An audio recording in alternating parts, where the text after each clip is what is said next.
Day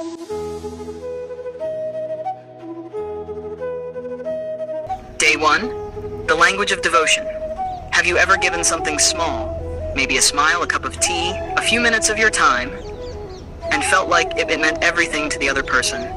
That feeling, that gentle warmth in your heart, is devotion. It's not about temples or rituals or grand offerings. It's about love that asks for nothing, yet gives everything. And today, we'll explore this language, the language of devotion, through the story of one of the purest friendships ever told, Lord Krishna and his childhood friend, Sudama. Hey there, my beautiful listener. Welcome to Learning English through Krishna Philosophy, where we learn English through the wisdom of the eternal, where every word becomes a prayer, and every story teaches us not just grammar, but grace. I'm your host, Reddy, and in this podcast, we don't just learn to speak English fluently, we learn to feel deeply, to express wisely, and to live with light, the Krishna way. So sit back, maybe close your eyes for a moment, and let's journey into today's episode, Day 1, the language of devotion. Long ago, in the quiet village of Purvapatna, lived a humble Brahmin named Sudama. His clothes were torn, his hut was broken, and yet, his heart was full. He lived with his wife, who often went hungry, but her eyes sparkled with something the rich could never buy. Faith. Sudama had been Krishna's dear friend during their childhood days at the ashram of sage Sandipani. They studied together, played together, and even shared food from the same plate. But life had taken them down different paths. Krishna became the Lord of Dwarka, surrounded by gold and jewels, while Sudama remained a poor teacher, living on what little rice his students offered. One evening, as Sudama's wife served him a bowl of plain water, her eyes welled up. She said softly, "My lord, your friend Krishna is the king of Dwarka. He loves you dearly. Maybe you could visit him once?" Sudama smiled, gently shaking his head. "What will I ask from him? True friendship does not ask, it only remembers." But his wife insisted, "Not for wealth, just for love. Take him this small gift. It's all I could find, some poha, flattened rice." She wrapped it carefully in an old cloth. Sudama held it close. That tiny bundle felt like a treasure. Not because of what it contained, but because of love packed within it. The next morning, he began his journey to Dwarka, barefoot under the blazing sun. The roads were long and dusty. Sometimes he rested under trees, sometimes he walked through storms, but with every step, he whispered Krishna's name, Govinda, Govinda. Days later, the golden city of Dwarka appeared before him. It sparkled like heaven itself. Streets paved with jewels, palaces lined with marble, guards in shining armor, and music that echoed like joy. Sudama hesitated at the gate. He looked down at his torn clothes at his cracked feet. How can I, a beggar, stand before the king of the universe? He thought. His heart pounded with both love and fear. But even before he could take another step, Krishna, the Lord of Dwarka, knew. Inside his grand palace, Krishna suddenly stood up. The queen, Rukmini, looked surprised. "Where are you going, my lord?" she asked. Krishna smiled, his eyes lighting up like morning light. "My friend, my Sudama has come." He ran. Yes, the king of the world ran barefoot through the corridors, his yellow silk robe brushing the marble floors, his crown slightly tilted, his heart bursting with joy. At the gate, Sudama stood, trembling. And then Krishna appeared, his eyes shining with tears. "Sudama," he cried, and before anyone could understand, the Lord of Dwarka embraced the poor Brahmin like a lost brother. People around gasped, the guards, the maids, the queens, but Krishna didn't care for the world, he only cared for his friend. He held Sudama's hands, worn and rough, and said, "Why so late, my dear friend? You've come after so long, did you forget me?"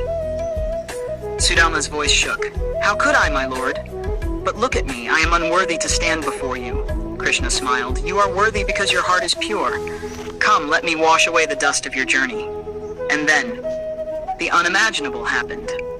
Krishna, the Lord of all creation, knelt and washed Sudama's feet.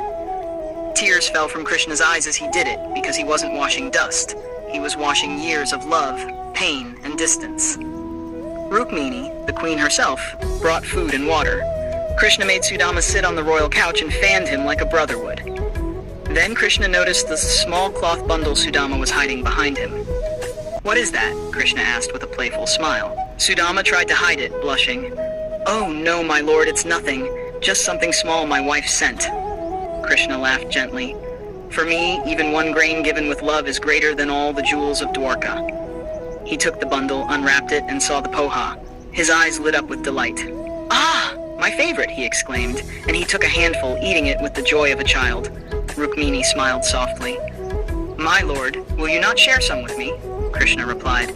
Beloved, with every bite, I am feeding the universe with love.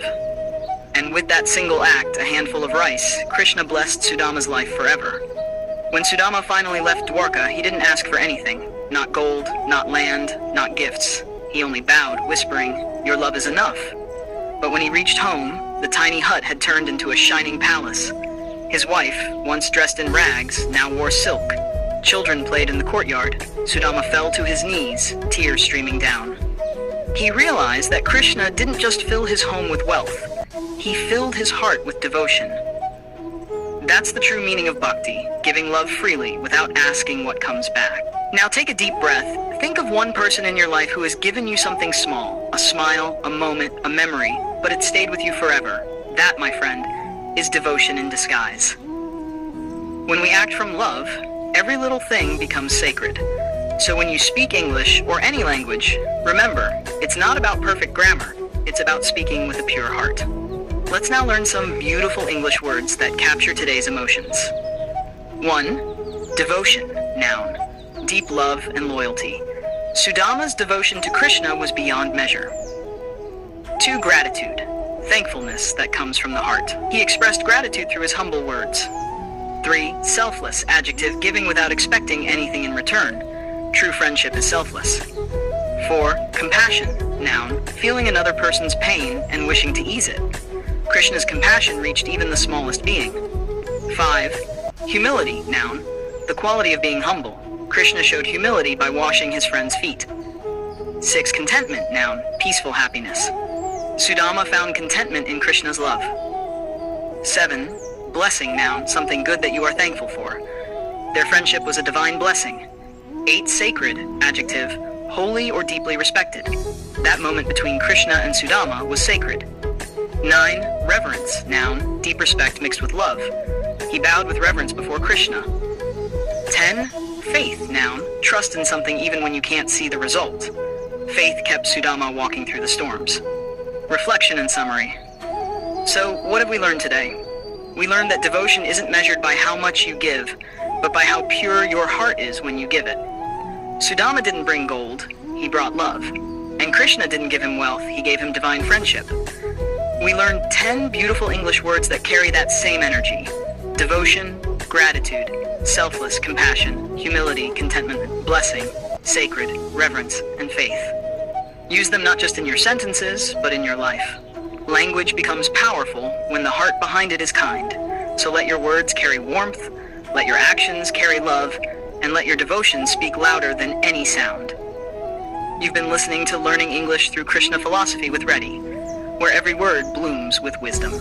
Tomorrow, we'll dive into day 2. Who am I?